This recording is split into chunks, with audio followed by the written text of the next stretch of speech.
Bismillahirrahmanirrahim. Hari ini tanggal 14 September 2020. Apa kabar kalian semua? Semoga kalian tetap terus semangat walaupun PJJ kita diperpanjang. Tetap gunakan masker, jaga jarak, dan selalu cuci tangan.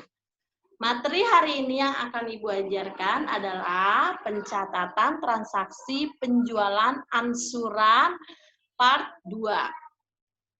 Perhitungan bunga dan angsuran. Perhitungan bunga dan angsuran, besarnya angsuran yang diterima dari pihak pembeli terdiri dari dua macam, yaitu dari dasar perhitungan bunga. Bunga dihitung dari sisa pinjaman, bunganya dihitung dari sisa pinjaman berdasarkan sisa pinjaman pada periode awal. Karena sisa pinjaman ini dari setiap periode selalu menurun, maka besarnya bunga juga menurun. Sistem ini disebut dengan sistem bunga menurun. Metode ini sering digunakan dalam penjualan angsuran jangka panjang, seperti perumahan. Cara ini lebih meringankan si pembeli. Bunga dihitung dari pokok pinjaman. Besarnya bunga untuk setiap periodenya dihitung menurut pokok pinjaman awal. Besarnya pokok pinjaman awal ini besarnya selalu tetap, sehingga besarnya bunga juga tetap. Sistem bunga ini disebut dengan sistem bunga tetap. Tingkat bunga yang sesungguhnya lebih besar daripada tingkat bunga yang dinyatakan eksplisit.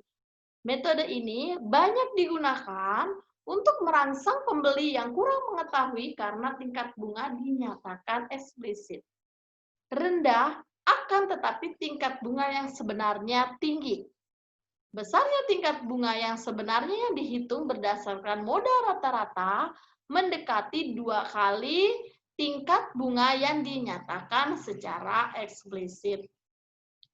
Dasar perhitungan bunga dari pokok pinjaman. Terdapat 2 perhitungan angsuran pokok pinjaman. Yang pertama sistem angsuran tetap, yang kedua adalah sistem anuitas. Kalau sistem bunga angsuran tetap, besar angsuran untuk setiap periode selalu tetap. Sistem angsuran ini dipakai baik sistem bunga tetap maupun sistem bunga menurun. Sistem anuitas, besarnya setiap pembayaran dalam setiap periode akan selalu tetap. Jumlah pembayaran diperhitungkan dengan menggunakan rumus anuitas. Sistem anuitas dipakai hanya untuk bunga menurun. Sistem anuitas disebut sistem bunga menurun dan angsurannya meningkat. Dengan memperhatikan sistem bunga dan sistem pokok pinjaman, maka terdapat 3 alternatif. Sistem bunga tetap dan angsuran pokok pinjaman tetap. Besarnya angsuran dapat diperhitungkan dengan prosedur menghitung angsuran pokok pinjaman, menghitung bunga, menghitung jumlah kas yang diterima. Yang kedua, sistem bunga menurun dan angsuran pokoknya tetap. Pembatalan atas penjualan angsuran yang belum dilunasi, besarnya laba atau rugi pembatalan penjualan angsuran tergantung pada metode pengakuan laba kotor atas penjualan angsuran yang terdiri dari metode akrual, metode penjualan angsuran. Perusahaan baru mengakui laba kotor penjualan angsuran secara profesional dengan penerimaan kas.